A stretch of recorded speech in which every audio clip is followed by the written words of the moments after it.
Media کو استعمال کرتے ہیں دینی دعوت کے لیے، تو جب سے آپ نے اس کا استعمال شروع کیا اس کے بعد آپ کے فالورز اور ہیٹرز میں کس حد تک اضافہ ہوا ہے؟ دیکھیں جی، پہلی بات ہے کہ ہم اپنے اسٹوڈنٹس کے لیے فالوور کا لفظ استعمال نہیں کرتے. سبسکرائبر کی ٹرم یوٹیوب نے انٹروڈیوس کروائی ہوئی ہے. فالوور بھی لوگ کہہ دیتے ہیں. ہم تو بنیادی دعوت یہ رکھتے ہیں کہ ہمیں فالو تو قرآن اور سنت کو کرنا ہے، اللہ اور اس کے محبوب صلی اللہ علیہ وآلہ وسلم کی تعلیمات کو کرنا ہے. ہم بھی اسی طریقے سے اپنی آخرت کی فکر میں ہیں جس طرح باقی لوگ ہیں. ہاں بس ایک بندے کی تھوڑی ڈیوٹی بڑھ جاتی ہے کہ وہ ڈرائیونگ سیٹ پہ آ کے بیٹھتا ہے، اس نے بھی اپنی آخرت کی فکر کرنی ہے اور باقیوں کو بھی ساتھ لے کے جانا ہے. جس طرح ایک پائلٹ ہے یا ڈرائیور ہے، اس کا مقصد صرف سواریوں کو منزل پہ پہنچانا نہیں ہے، خود بھی پہنچنا ہے. ظاہر ہے خود پہنچے گا تو سواریوں کو پہنچائے گا، تو اس کی ایک ذمہ داری ہے. بس وہی کام ہم بھی کر رہے ہیں. رہ گیا محبت کرنے والوں میں اور نفرت کرنے والوں میں اضافہ ہونا، اس سے کوئی فرق نہیں پڑتا. اگر یہ چیز سوچی جائے گی تو پھر آپ کوئی بھی دنیا میں کام نہیں کر سکتے. آپ دیکھیں مولانا مودودی رحمہ اللہ تعالیٰ نے جب خلافت و ملوکیت لکھی، اس زمانے میں تو سوشل میڈیا نہیں تھا. وہ اپنے زمانے میں ان کی کتاب وائرل ہو گئی تھی، آج کی اگر لینگویج میں بات کریں. حالانکہ وہ وائرل صرف اتنی ہوئی تھی کہ علماء نے پڑھ لی تھی. عام آدمی نے تو ابھی تک خلافت و ملوکیت نہیں پڑھی ہوئی. ٹھیک ہے، علماء نے پڑھی اور انہوں نے اتنے اتنے فتوے ان کے خلاف لکھ دیے، کتابوں کے جواب دینے شروع کر دیے.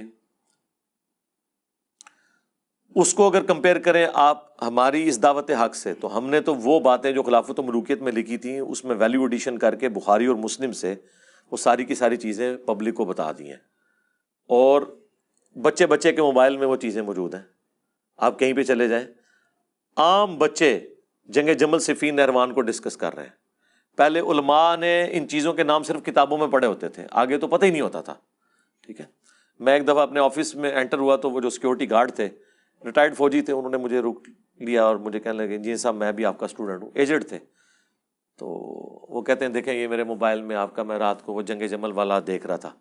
میں نے کہا یار جب سیکورٹی گارڈ جس کی مشکل سے تعلیم جو ہے وہ ایف اے تک تھی، فورس سے چھوٹے رینک میں وہ ریٹائرڈ ہو کے ہمارے ایٹامک انرجی کے ادارے میں وہ جاب کر رہے تھے، اگر یہ بندہ اس چیز کو ڈسکس کر رہا ہے تو اس کا مطلب یہ ہے کہ تبدیلی تو آ چکی ہے، کہ عام بندے تک یہ بات پہنچ چکی ہے.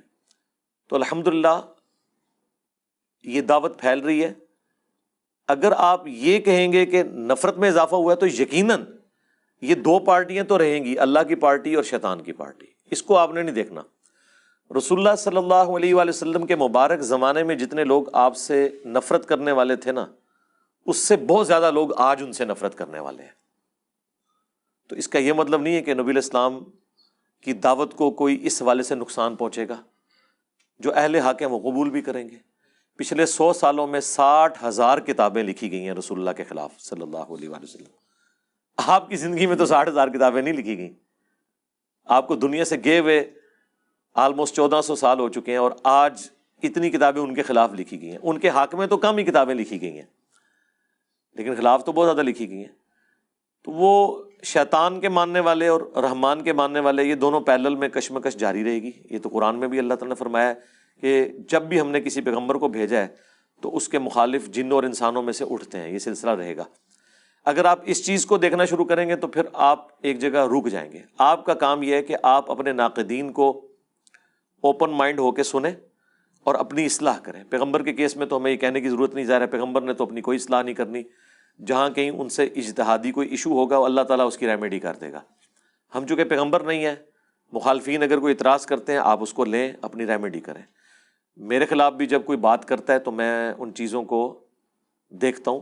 بسا اوقات کہیں پہ کوئی مس ہینڈلنگ ہوئی ہوتی ہے، بدنیتی کے ساتھ نہیں، مس ہینڈلنگ، اس کی کلیریفیکیشن دے دیتا ہوں. جہاں کہیں جھوٹا الزام لگا ہوتا ہے اس کا جواب دے دیتا ہوں. تو آپ نے اس فرنٹ پہ آ کے اس کو فیس کرنا ہے. یہاں میں ایک چیز ایڈ کر دوں کہ سوشل میڈیا کی دنیا میں اگر آپ جھوٹ بولیں گے تو آپ کا جھوٹ پکڑا جائے گا. پرانے علماء کے جھوٹ پکڑے نہیں جاتے تھے. آپ کی اپنی سٹیٹمنٹس آپ کو ہانٹ کریں گی اگر آپ نے غلط بیانی سے کام لیا اور اپنی غلطی پر رجوع نہ کیا.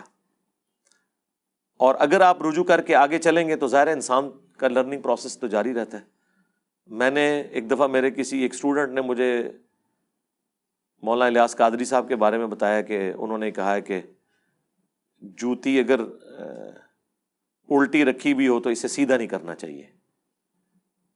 تو میں نے وہ کی ویڈیو میں بیان کر دیا اور اس کا رد کر دیا. بعد میں مجھے کسی نے ان کا کلپ بھیج دیا جس میں انہوں نے کہا تھا کہ جوتی سیدھی کر دینی چاہیے. تو میں نے وہ پرانا کلپ جو تھا وہ کوئی 4-4.5 لاکھ لوگ دیکھ چکے تھے, وہ میں نے ڈیلیٹ کروا کے نیا کلپ ریکارڈ کرایا. اس میں نے اس پہ معذرت بھی کی. بس یہ ایک مس ہینڈلنگ تھی, نہ اس سے پہلے نہ اس کے بعد. جب تک میں کوئی ویڈیو خود نہ دیکھ لوں کانٹیکسٹ کے ساتھ, میں کسی شخص کے بارے میں کوئی رائے قائم نہیں کرتا. اور اکثر اوقات آؤٹ آف کانٹیکسٹ چونکہ ہم بھگت رہے ہیں نا, ہماری چیزیں بھی آؤٹ آف کانٹیکسٹ لوگ پیش کرتے ہیں, تو ہمیں بھی یہ پتا ہوتا ہے کہ ان کے ساتھ بھی کسی نے یہ نہ کیا ہو کہ آؤٹ آف کانٹیکسٹ ان کی چیزیں کاٹی ہوئی ہوں. جس طرح کہ کچھ عرصہ پہلے ایک ویڈیو بڑی وائرل ہوئی تھی مولانا الیاس گھمن صاحب کی, وہ باقاعدہ جو ہومو سیکچولیٹی کو جو ہے نا وہ پروموٹ کر رہے ہیں اور اس کے فضائل سنا رہے ہیں. وہ لوگ کہتے ہیں دیکھیں یہ کیا کر رہے ہیں, حالانکہ وہ خود بیان نہیں کر رہے تھے, وہ کسی کی طرف منسوب کر رہے تھے, لیکن وہ ویڈیو دیکھ کے پتہ لگتا ہے یہ خود کر رہے ہیں, وہ کٹنگ کر کے نا. تو اس طرح ہو جاتا ہے کسی کے ساتھ. تو جب تک آپ خود نہ سنیں, وہ کٹنگز بھی دیکھ لیں کہ یہ بات کیا ہوئی ہے کانٹیکسٹ کے ساتھ, تو انشاءاللہ پھر کوئی مسئلہ نہیں ہے. باقی مخالفت سے گھبرانا نہیں چاہیے, ورنہ تو آپ کام کر ہی نہیں سکتے. جی نیکسٹ.